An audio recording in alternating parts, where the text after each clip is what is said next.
So you don't shove religion down anybody's throat. You don't force anyone into submission to the truth. That is a load of rubbish. You don't enforce the Sharia on a people who don't believe the Sharia. That is a load of rubbish. So the Khalifa is meant to establish rule on earth, not oppression, not shoving the truth down people's throat. But wherever on Allah's earth you have authority, you establish government and rule based on truth. And when there is truth, there is no oppression. When truth prevails, there is no form of oppression. None. So why then did Iblis refuse to submit to Adam alayhi salam? Of course, the construction of the sentence is also meant to teach methodology. If you are a schoolboy, and you know, we all schoolboys sometimes. I was a schoolboy once. And you say, but wait a minute, but the command was given to the angels. And all submitted except him. So logically, he had to be an angel. Schoolboy. Because you take the verse in isolation. This is schoolboy methodology. And Allah wants you to know, learn your lesson. Don't take any verse of the Quran in isolation. Don't be a schoolboy. Go to the totality of the book and take all the data and integrate it harmoniously to get that which binds it all together. And that you'll know what Allah is talking about. So, angels cannot disobey. No. Angels cannot disobey. But he disobeyed. So he can't be an angel. He disobeyed, so he cannot be an angel. But the schoolboy already declared he's an angel. And then Allah says elsewhere in the Quran, he's jinn. So that's just methodology. And I have a book here, which just came out of the printery a few days ago. And I hope and I pray that you will read this book. Methodology for study of the Quran. Do please, please, please read and study this book. So then he refused to make sajda. So Allah asked him, Iblis, when I ordered you to make sajda, why did you refuse?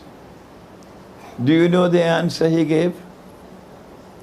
I hope we will be friends when the lecture is over. Okay? I hope and pray we'll be friends when the lecture is over. He said, I'm better than him. I was created superior. I am born superior. I belong to a superior class.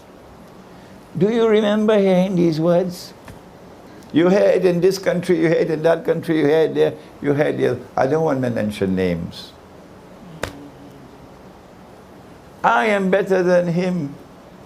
You created me from fire, you created him from clay. I don't know what the Arab was created from. I don't know what the Malay was created from. I don't know what the Chinese were created from. I don't know what the Europeans were created from. But this one says, I belong to a master race. You must have heard that in Penang. Huh? I was born to rule the world. I have a mission to civilize Imran Hosein, who when he eats curry fish and rice, you know what he does? He rolls up his sleeve, he washes his hands, and like some barbarian, he takes his fingers and eats. I was born with this mission to civilize the world. That civilized people don't eat like that. And civilized people don't dress like this. And civilized people shave off their beards. You heard it, didn't you? And they sent their armies all over the world because they had the scientific and technological revolution. And they colonized the rest of the world because they are the master race with a mission to civilize the rest of the world. We are natives. We are inferior to them. Anyone, now don't be annoyed with me, anyone who considers himself superior to another human being by virtue of belonging to a certain race, a certain class, a certain ethnicity, that I belong to a superior class than you, I'm born superior to you, I got news for you. You belong to the Jamaat of Shaitan.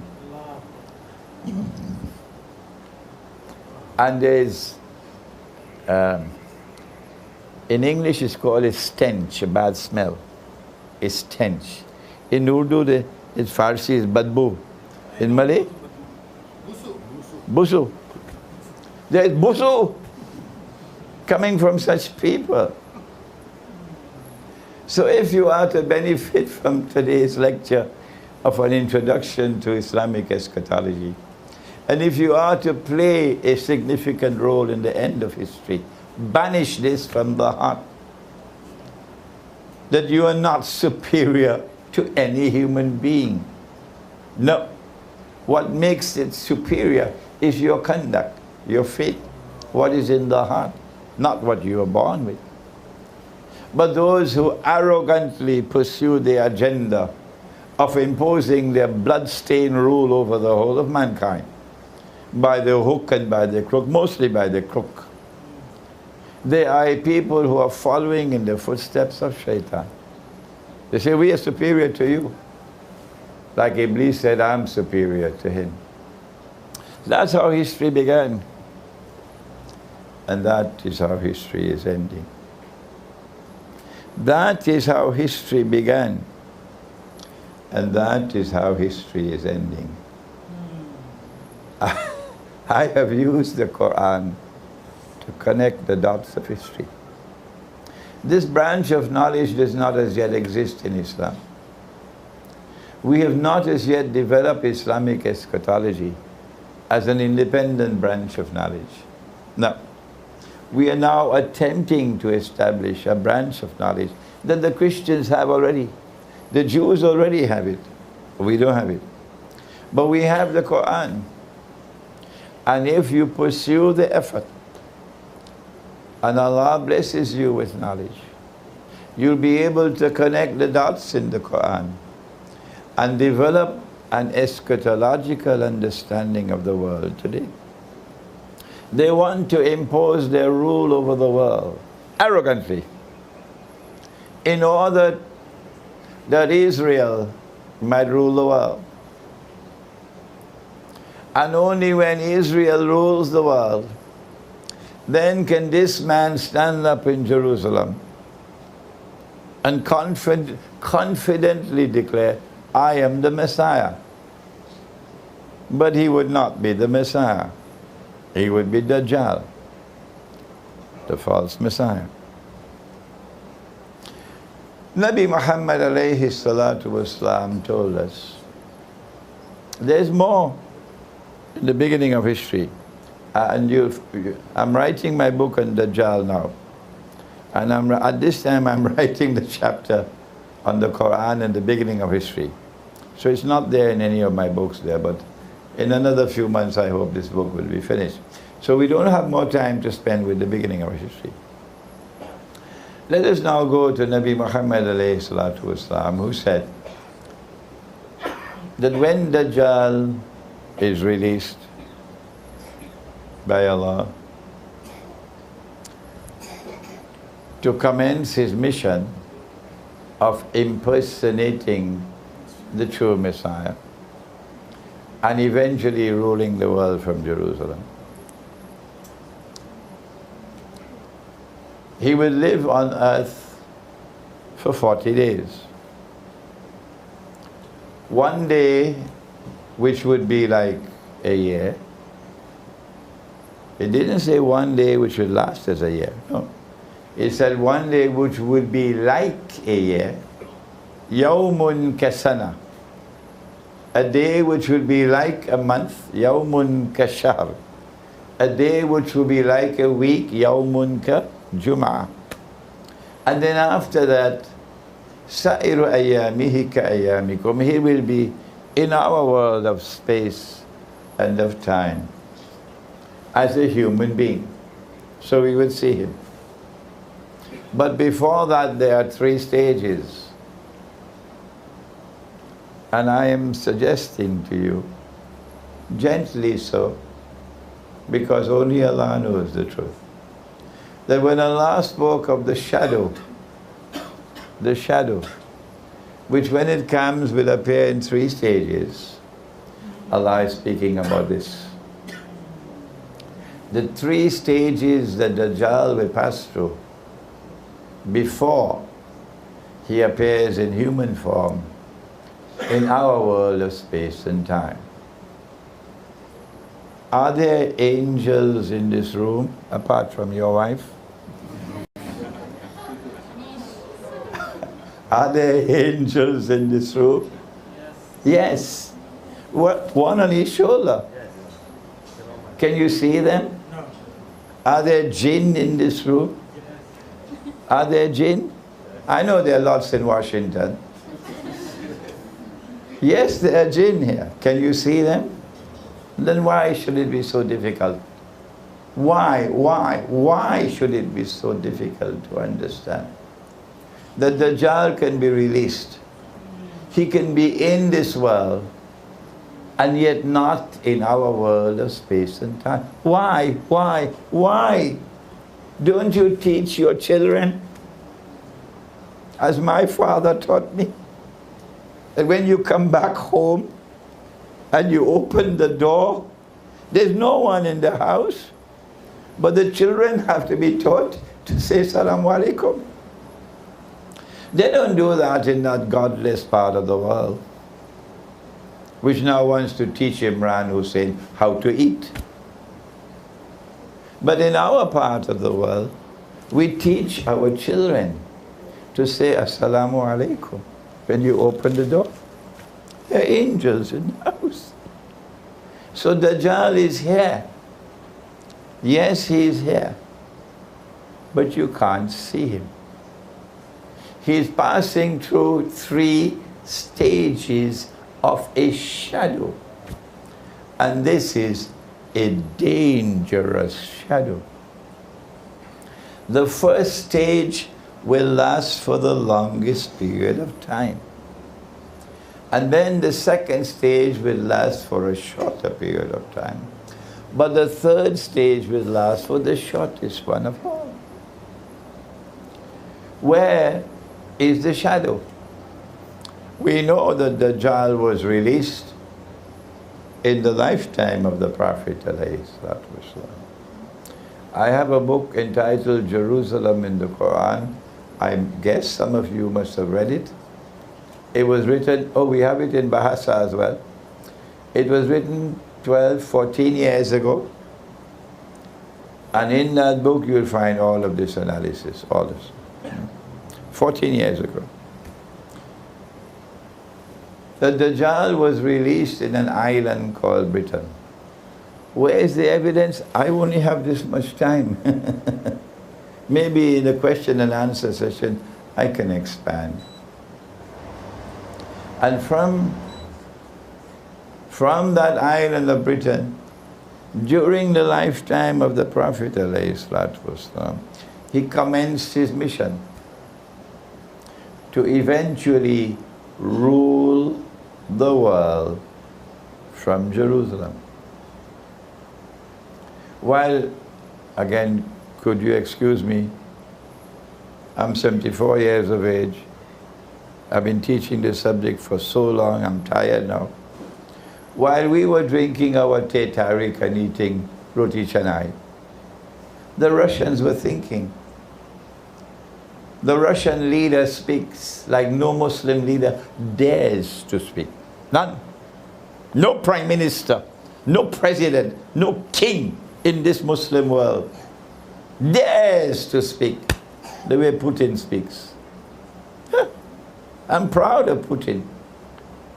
He accuses the United States of imperial ambitions.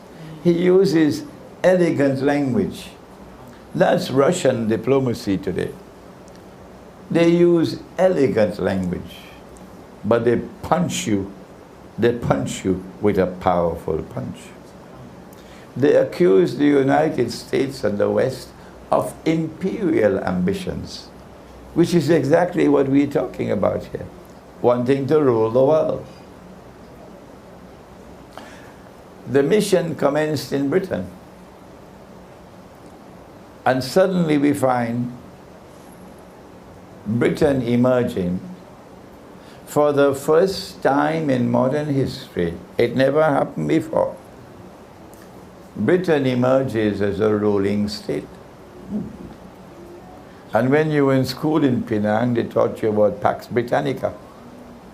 Yeah. And you knew that the sterling pound was His Majesty, the sterling pound. When you were in school in Penang, we see all of these jerseys from Penang today. Britain emerged as a ruling state. And not only does Britain control every single naval port in the world, strategically important naval port in the world, because the British Navy is more powerful than the combined might of all other navies in the world.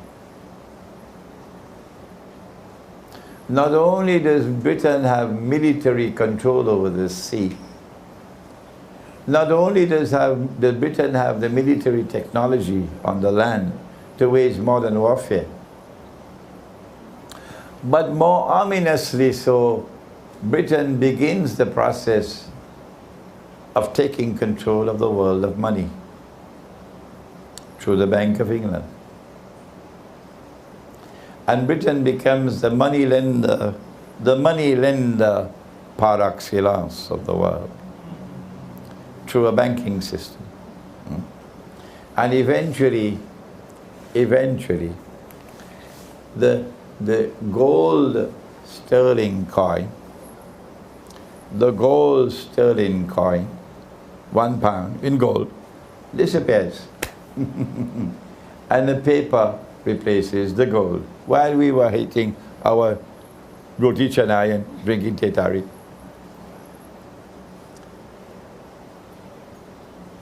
And then came the end of the day like a year. The first stage of the shadow had ended, and now the second stage of the shadow commenced. When Britain is facing defeat in the First World War and in the Second World War, and if the United States had not intervened, Britain would have been doomed. The United States has emerged out of nowhere and using slave labor while going to church on Sunday mornings and praying to a white man who is gone. Using slave labor, they fast-tracked building a new paradise on earth. When we had slavery, we didn't start it. We met it. But they started slavery. They turned to slavery to build a new America, a golden world that will dazzle the world. We met slavery. We didn't start. And what did our prophets say? But the New York Times wouldn't print it. Our prophets said, give your slave to eat the food that you eat, and give him to wear the clothes that you wear. In Islam, when we liberated a slave, we made sure that we first restored his humanity. And then we liberated him. And after we liberated him, we embraced him as our brother. And by the next generation, you didn't know whose father was a slave master and whose father was a slave. But in the United States of America, which all of mankind is worshipping today, they've forgotten Mecca as their Qibla. Their Qibla is Washington and London. That's where they worship. They worship at the altar of a US visa. Forgive my sarcasm. The son of the slave and the grandson of the slave and the great-grandson and the great-great-great-great-grandson of the slave is still a slave.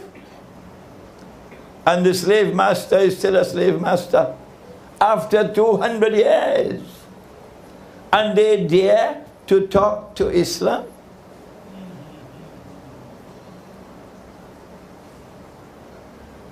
So the United States has built fast track. And they take over from Britain. Because now you have something called, you must have heard about it, the aeroplane. The aeroplane. And so now wars are fought not only on the land and in the sea, but in the sky. Neville Chamberlain was Prime Minister of Britain, and he never set foot in an aeroplane until 1947, when he had to fly to Berlin. 1947 was just around the corner. Huh? So air power just came recent.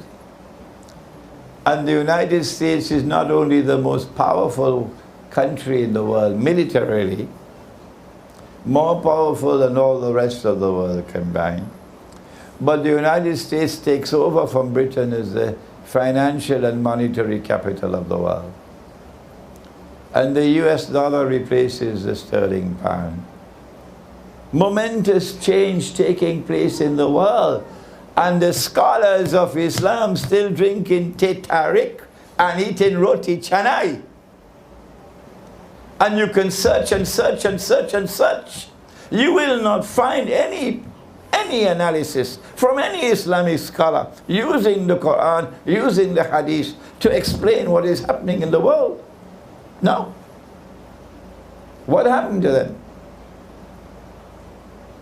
I believe methodology has played a significant role in this monstrous failure on the part of Islamic scholarship.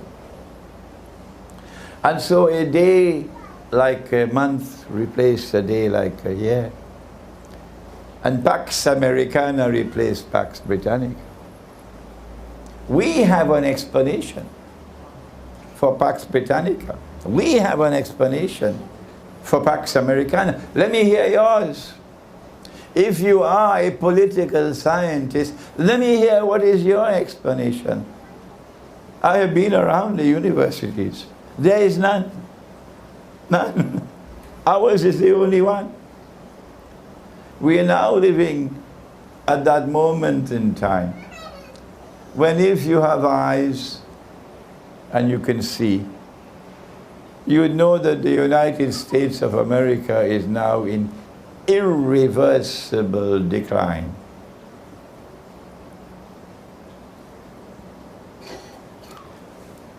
And stage 3 of the shadow is about to replace stage 2. I may not live long enough to see the change from stage 2 to stage 1. Stage 1, stage 2, stage 3. But you may live to see it. Well then, who is going to replace the United States? Is it China? No. Is it Russia? No. It's going to be Israel. How can Israel rule the world? United States is big. Israel is small.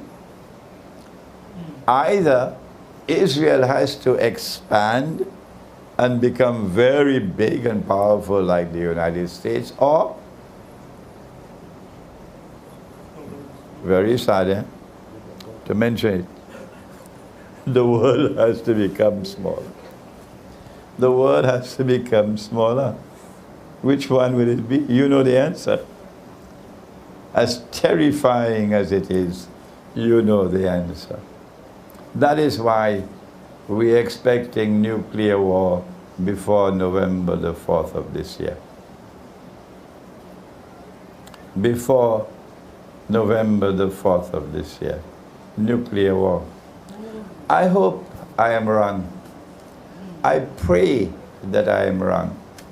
I'll be happy if I'm wrong. But I have to tell you, they cannot take a chance that Donald Trump will become president. They cannot take that chance. Because Donald Trump says, it makes no sense for us to have this antagonistic relationship with Russia. Yes. No. Donald Trump says, I'm a businessman. I'm not going to allow the Chinese to do business the way they've been doing it in the past. Things are going to be different with me. So they cannot take a chance. They have to attack Russia before the elections in the United States.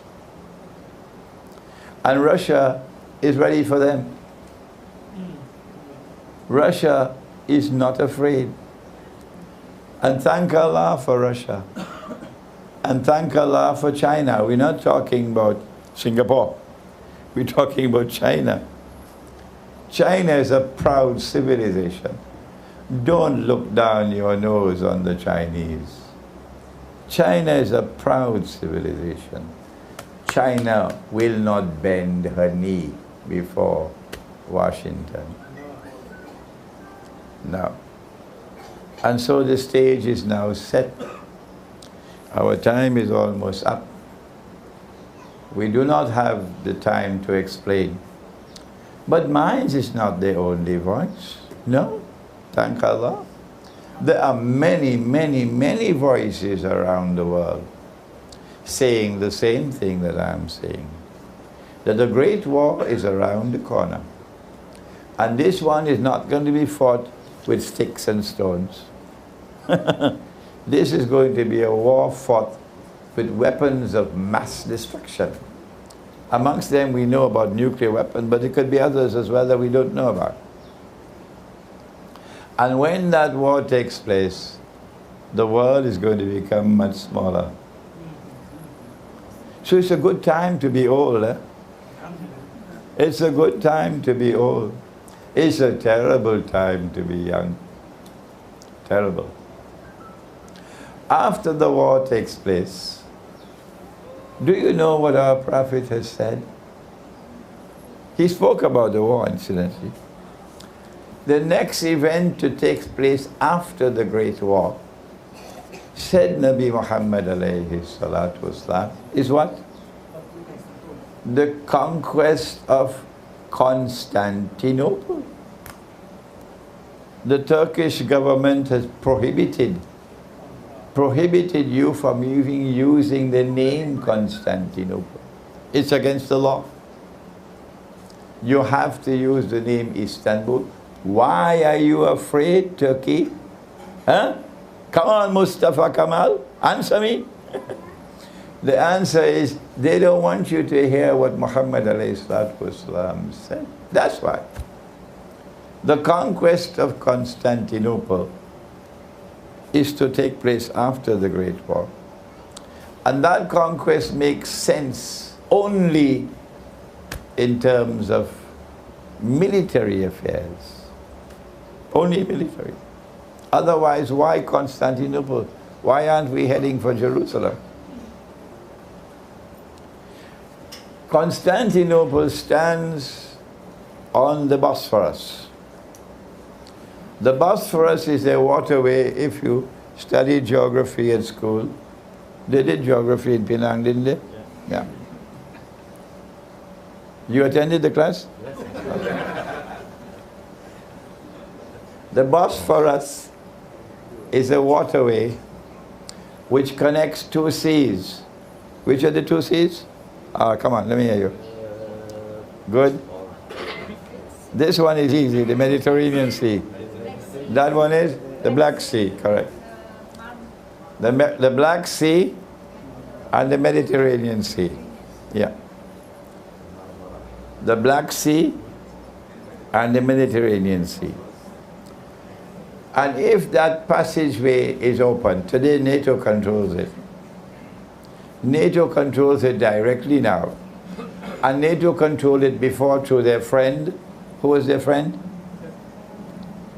Who was their friend who controlled the Bosphorus for 500-600 years? The Ottoman, Dajjal's Ottoman Empire. Come on. When I say Dajjal's Ottoman Empire, I'm talking from eschatology. I'm not talking to my hat, okay? I know what I'm talking about, but I'm fighting against time here. It is only in one military sense that the conquest of Constantinople makes military sense, and that is that the Russian Navy will now have the freedom of passage. NATO cannot stop it, to enter into the Mediterranean, indicating that the war which is coming is going to spell the destruction of NATO.